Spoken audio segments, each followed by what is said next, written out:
নমস্কার সবাইকে, গল্পাঞ্জলি চ্যানেলে আপনাদের স্বাগত। আমি রুমকি। আমার আজকের নিবেদন দেবদাস কুণ্ডু রচিত ছোট গল্প স্মৃতিকণা ও স্বপ্নের পুরুষ।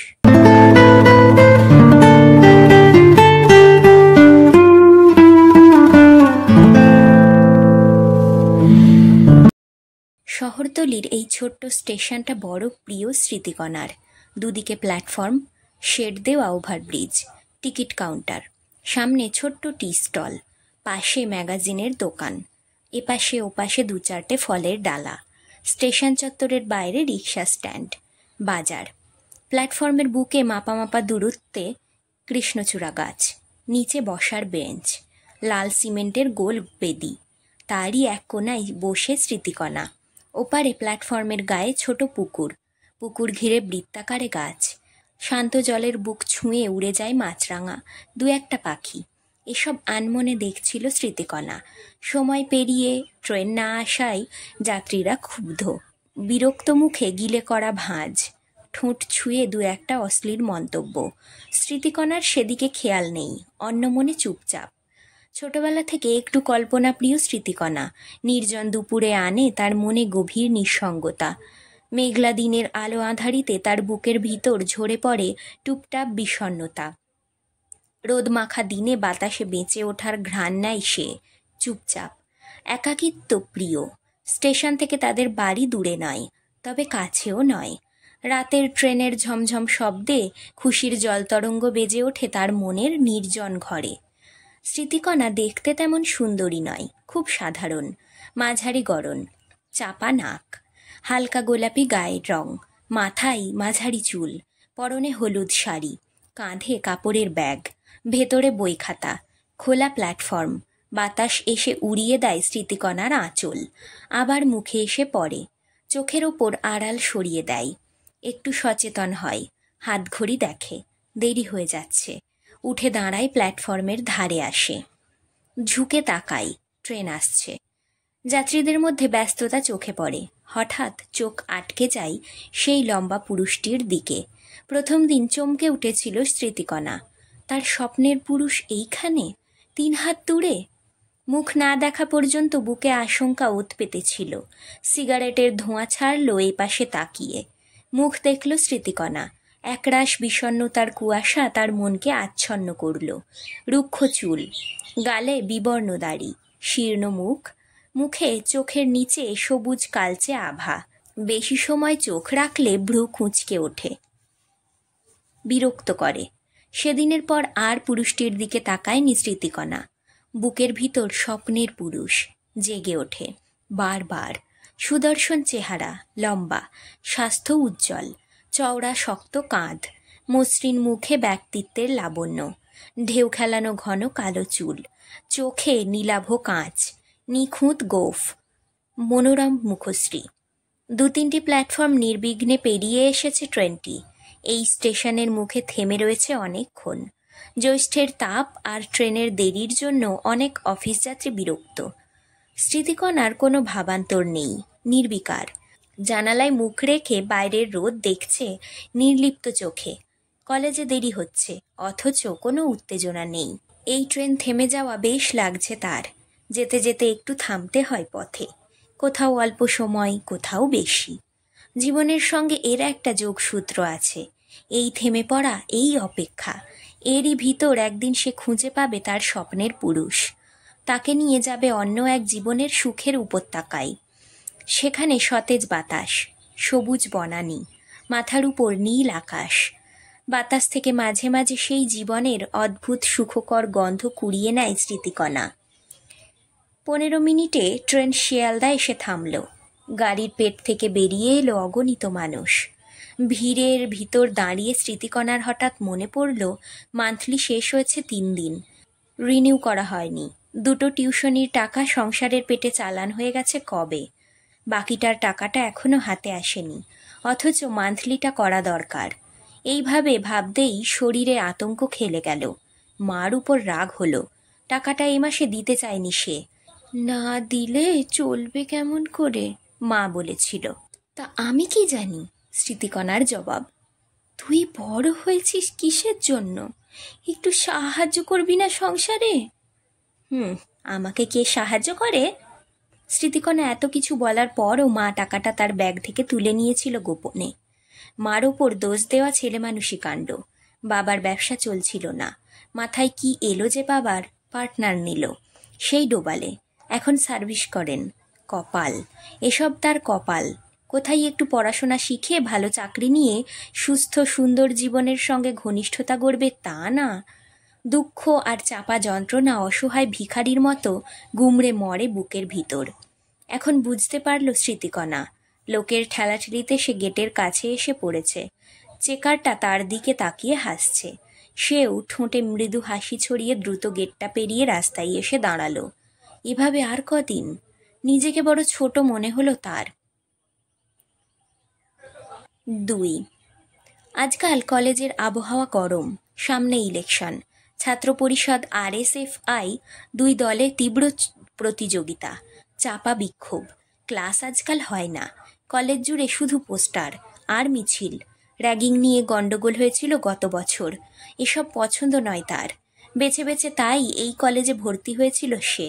তখন কলেজটা ছিল স্কুলের মতো। ক্লাস শুরুর সঙ্গে সঙ্গে কোলাপসিবল গেট বন্ধ, খুলতো 4টের পর। ক্লাস ফাঁকি, যখন তখন বেরিয়ে আসা, এসব সুযোগ ছিল না। তখন স্টুডেন্ট ওয়েলফেয়ার কমিটি ছিল। গত বছর হঠাৎ গজিয়ে উঠল ইউনিয়ন। কিভাবে হলো তা অন্য গল্প। এখন কলেজে না আসলে মাঝে মাঝে যে নোটস দেওয়া হয় তা হাতছাড়া হয়ে যাবার ভয়ে স্মৃতিকণা আসে। কলেজে ঢুকতেই স্মৃতিকণা দেখল সিঁড়ির মুখে যাদব দাঁড়িয়ে। তাকে দেখে হাসল। আজ দেরি করলি যে? স্মৃতিকণার এই গায়ে পড়া ব্যাপারটা অসহ্য। এড়িয়ে যেতে গিয়েও উত্তর দিল, ট্রেন লেট ছিল। আজ তো ক্লাস হচ্ছে না। কেন? মিটিং আছে। স্মৃতিকণা কিছুক্ষণ কি ভাবল, তারপর সিঁড়ি ভেঙে উপরে উঠতে লাগলো। চল না, কফি হাউসে যাই, আড্ডা দেওয়া যাবে। ঘুরে দাঁড়ালো স্মৃতিকণা, তাকালো যাদবের দিকে। শরীরে তার জ্বালা করছে। লম্বা পাতলা বসন্তর দাগ ভরা একটা মুখ এভাবে তাকে কাছে টানতে চাইছে। এটা ভেবেই তার শরীর গরম হয়ে উঠল। তবু ঠোঁট দুটোকে সংযত করে জবাব দিল, এখন সময় নেই। দ্রুত উপরে উঠে গেল। প্ল্যাটফর্মে পাতলা অন্ধকার, আলোগুলো জ্বলে ওঠেনি এখনো। লোডশেডিং চলছে। ট্রেন থেমেছে কি থামেনি বুঝতে না পেরে তাড়াহুড়ো করে নামতে গিয়ে বিপদটা ঘটেছিল। বাঁ পাটা মেঝে ছুঁতে ডান পাটা টান পড়ল শাড়িতে। আর একটু হলে স্মৃতিকণাকে কেউ পিছন থেকে ধরল, শক্ত 2 হাতে। স্মৃতিকণা ঘুরে দাঁড়িয়ে চুলটা ঠিক করে ব্যাগের ফিতেটা কাঁধের উপর ঠিক করে রেখে এবার পিছন ফিরে তাকালো। প্রথম দিন যাকে দেখে সে ভেবেছিল স্বপ্নের পুরুষ, সেই পুরুষটি তার দিকে তাকিয়ে, শীর্ণ মুখ, চোখের নিচে সবুজ কালো রেখা। একদৃষ্টে তাকিয়ে থাকলে বিরক্তি লাগে। এই মুহূর্তে স্মৃতিকণার তাকে ধন্যবাদ দেওয়া দরকার। তা না করে কপালের জমে ওঠা বিন্দু বিন্দু ঘাম শাড়ির আঁচলে মুছতে মুছতে সে বেরিয়ে এলো স্টেশন চত্বরের বাইরে। বাড়ির কাছাকাছি আসতেই রমার সঙ্গে দেখা হলো তার। কিরে স্মৃতি, আজ এত দেরি হলো? পাড়ার বন্ধু রমা বলে ওঠে। কলেজ করে কোচিং সেরে ফিরছি। তুই টিউশনি যাচ্ছিস? হ্যাঁ, তুই আজ যাবি না? না গিয়ে উপায় আছে, এ হলো নাগপাশ। একটু হাসলো স্মৃতিকণা। একটা টিউশন দিবি? দেখব। বাড়িতে ঢুকে দেখল স্মৃতিকণা মা মেশিনের পাটাতনে মাথা রেখে ঘুমিয়ে পড়েছে। বড় কষ্ট হলো মার জন্য তার। সারাদিন কোমর ব্যথা সেলাই করে, আবার রান্না। ছোট বোন দুটো বাইরে খেলছে, সেজো আর মেজোটা পাশের বাড়িতে টিভি দেখছে। পায়ের শব্দে বনলতার ঘুম ভাঙল। মেয়ের দিকে তাকিয়ে বললেন, এত দেরি হলো কেন? কোচিং ছিল না? তুই এত দেরি করে ফিরিস কেন? আমার চিন্তা হয়। আমি কি ইচ্ছে করে দেরি করি? ওখানে কোচিং করতে হবে না। কোচিং না করলে পাশ করব কি করে? সবাই কি কোচিংয়ে পড়ে? তারা পাশ করে না। খেতে খেতে কথা বলছিল স্মৃতিকণা। মাকে এসব বোঝানো যাবে না, কথা বাড়ালে ঝগড়া বাড়বে, অশান্তি শুরু হবে। এই সন্ধ্যায় খেতে ইচ্ছে করছে না তার, বমি বমি আসছে, গা গুলিয়ে। উঠে পড়ল স্মৃতিকণা। কলতলায় এঁটো বাসন কোসন রেখে হাত মুখ ধুলো। খাটের উপর শরীরটা এলিয়ে দিতে অবসন্নতা নেমে এলো শরীরে। এখন টিউশনি যেতে ইচ্ছে করে। 3টে পর পর। তারপর রাতে নিজের পড়াশোনা। একখানা হার নিয়ে শরীরটা এত কষ্ট সহ্য করছে কিভাবে, সেটাই স্মৃতিকণার কাছে মাঝে মাঝে আশ্চর্য লাগে। একটু বিশ্রাম নিয়ে বাড়ি থেকে বেরিয়ে পড়ল স্মৃতিকণা। 3 রাত এখন অনেক। পুকুরের পাড়ে জ্যোৎস্নামাখা গাছগাছালির ফাঁক ফোকরে জোনাকি পোকার আনাগোনা। গাছগাছালির ছায়ায় পুকুরের জলে ঘন অন্ধকার, চারপাশ আলো অন্ধকারে মাখা। ঘরে সবাই ঘুমে অচেতন, স্মৃতিকণা জেগে, জানালার ধারে বসে, আনমনে বাইরে তাকিয়ে। বিছানায় শুয়েও ঘুম আসেনি। বন্ধ চোখের পাতায় দৃশ্যটা ভেসে ওঠে বারবার। সঙ্গে সঙ্গে শরীরে খেলে যায় শীতের প্রথম বাতাসের কাঁপুনি। সেই লম্বা পাতলা বসন্তমুখ ছেলেটি, হ্যাংলার মতো চাউনি, সেই ছেলেটা তাকে বাঁচালো। আর একটু হলে এখন হাসপাতালের বেডে শুয়ে থাকতে হতো। বোমটা যে আচমকা তারই পায়ের কাছে এসে পড়বে সেটা কে ভেবেছিল?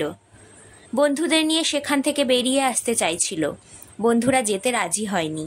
অগত্যা সেও দাঁড়িয়ে ইউনিয়নের সেক্রেটারির ভাষণ শুনছিল। অনেক ছাত্রছাত্রী ভিড় করে দাঁড়িয়েছিল গেট মিটিংয়ে। সেক্রেটারি পরিতোস্তা বিপক্ষ দলের কূটনীতিজ্ঞ। ছাত্রদের শোষণ, শিক্ষকদের রাজনীতি, সব কিছুই চেঁচিয়ে গলা তুলে বলে যাচ্ছিল। বেশ শান্তই ছিল পরিবেশটা। হঠাৎ বিকট আওয়াজ হলো রাস্তার ধারে। ধোঁয়ায় ঝামান্য ঝাপসা হয়ে এলো জায়গাটা। ভিড়ের ভিতর ঠেলাঠেলি, হুড়োহুড়ি, আবার একটা।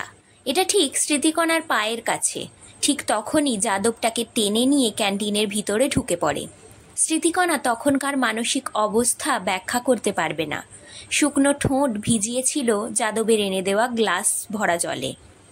অবাক চোখে যাদবের দিকে তাকিয়ে তার বিস্ময় হয়েছিল। যাদব কোথায় ছিল? কিভাবে ওই ভিড়ের থেকে তাকে টেনে আনলো?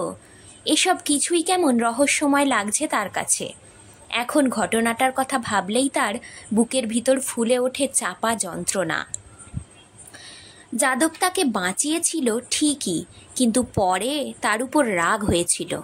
যাদব যদি সত্যি না আসতো তবে সেই স্বপ্নের পুরুষ সে ঠিকই আসতো, আর যদি না আসতো তবে? বড় মানসিক দ্বন্দ্বে বেসামাল স্মৃতিকণা। এরপর যাদব হয়তো ঘনিষ্ঠ হয়ে মেলামেশা করতে চাইবে, সে কিভাবে এড়িয়ে যাবে? সাঁকোর এপারে যাদব, ওপারে স্বপ্নের পুরুষ, স্মৃতিকণা মাঝখানে। কোন দিকে যাবে সে? বাইরে নিস্তব্ধ রাতের বয়স বাড়ছে। শরীরের আড়মোড়া ভেঙে মৃদু পায়ে হেঁটে নিজের বিছানার দিকে এগিয়ে গেল স্মৃতিকণা। 4 আজ 3টে টিউশনি করে বাড়ি ফিরতে দেরি হয়ে গেল।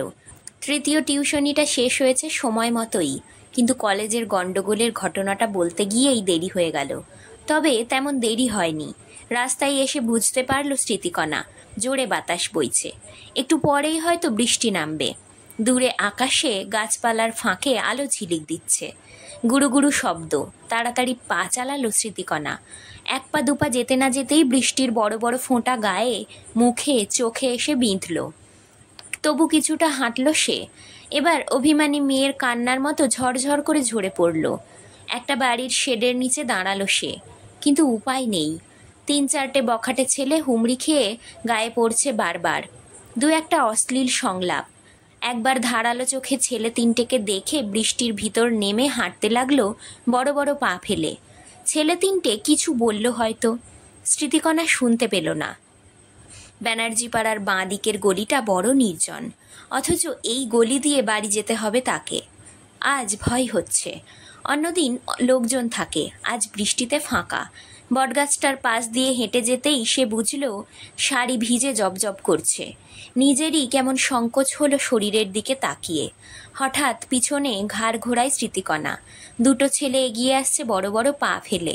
ভয়টা আষ্টে পৃষ্ঠে ভিজে শাড়ির মতো জড়িয়ে ধরল যেন। সেও হাঁটার গতি বাড়িয়ে দিল, কিন্তু পারল না। ভেজা শাড়িতে পা আটকে যাচ্ছে। ছেলে 2টো ততক্ষণে পাশে এসে দাঁড়িয়েছে। এই বৃষ্টিতে ভিজে বাড়ি যাচ্ছ? এসো না, একটু ছাউনিতে দাঁড়াই। স্মৃতিকণা চারপাশে তাকালো। ফাঁকা রাস্তা, অন্ধকার। বৃষ্টির ছাটের দূরের কিছুই তেমন চোখে পড়ে না। দুপাশের বাড়ির জানালা বন্ধ। দৌড়ে কোনো বাড়িতে গিয়ে দরজা ধাক্কা দেবে, নাকি এখানে দাঁড়িয়ে চিৎকার করবে? দিশাহারা স্মৃতিকণা তা ঠিক করতে পারছিল না। এমন বিপদের মুখোমুখি সে তো কখনো হয়নি। বুকের ভিতর সাহসের ধস নামিয়ে একটু একটু তুষারপাত হচ্ছিল। তবু দৃঢ় গলায় সে বলল, পথ ছাড়ুন। কিন্তু বুকের ভেতরের শীতলতার ছোঁয়ায় নিজের আওয়াজই অচেনা লাগলো। এগিয়ে যেতেই আবার বাধা পেল স্মৃতিকণা। এবার ছেলে দুটো স্মৃতিকণার সামনে এসে কাঁধটা ঝরার জন্য হাত এগিয়ে দিল। ঠিক এ সময়ে ওপাশের একটা বাড়ির দরজা খোলার সঙ্গে সঙ্গে বৃষ্টির জলে কিছু আলো এসে পড়ে মিশকালো অন্ধকারটাকে অনেকটা পাতলা করে দেয়। ছেলে দুটো শান্ত হয়ে দাঁড়ালো নিজেদের একটু আড়াল করে। লোকটি নিজের প্রয়োজনেই আনমনাভাবে হেঁটে যাচ্ছিল পাশ দিয়ে। স্মৃতিকণা তাকালো। লোকটি দাঁড়িয়ে পড়ে ছেলে দুটোকে দেখল। স্মৃতিকণা কিছু বলার আগে ছেলে দুটো অনায়াসে অন্ধকারে মিশে গেল। ব্যাপারটা আঁচ করতে পেয়ে লোকটি বলল, ওরা নিশ্চয়ই আপনার। হ্যাঁ। আপনি কোথায় যাবেন? সামনেই আমার বাড়ি, টিউশনি থেকে ফিরছিলাম, হঠাৎ বৃষ্টি। এতক্ষণ পরে লোকটির খেয়াল হলো মেয়েটি ভিজছে। সে বলল, আপত্তি না থাকলে ছাতার তলায় আসতে পারেন। স্মৃতিকণা এগিয়ে গেল। পাশাপাশি হাঁটতে থাকলো দুজনে। আপনাকে বাড়ি পৌঁছে দেব? প্রশ্ন করে অচেনা লোকটি। আপনি কোন দিকে যাবেন? স্টেশন। ওই পর্যন্ত দিলেই চলবে, বাকিটুকু আমি যেতে পারবো। বৃষ্টি থেমে এসেছিল। স্টেশনের আলোয় লোকটির মুখ দেখল স্মৃতিকণা। চোখে মুখে দৃঢ়তার ছাপ, ইস্পাতের মতো চওড়া কপাল, কালো ঘষা মাজা চেহারা। স্মৃতিকণার কেন যেন মুখটি বড় চেনা মনে হলো। 2-3 বার সে দেখেছে। কোথায়? কিন্তু স্মৃতিহাতরে এক কণাও যোগসূত্র খুঁজে পেল না। রাত বেশি হয়ে যাচ্ছিল বলে স্মৃতিকণা ধন্যবাদ জানিয়ে বাড়ির পথ ধরল।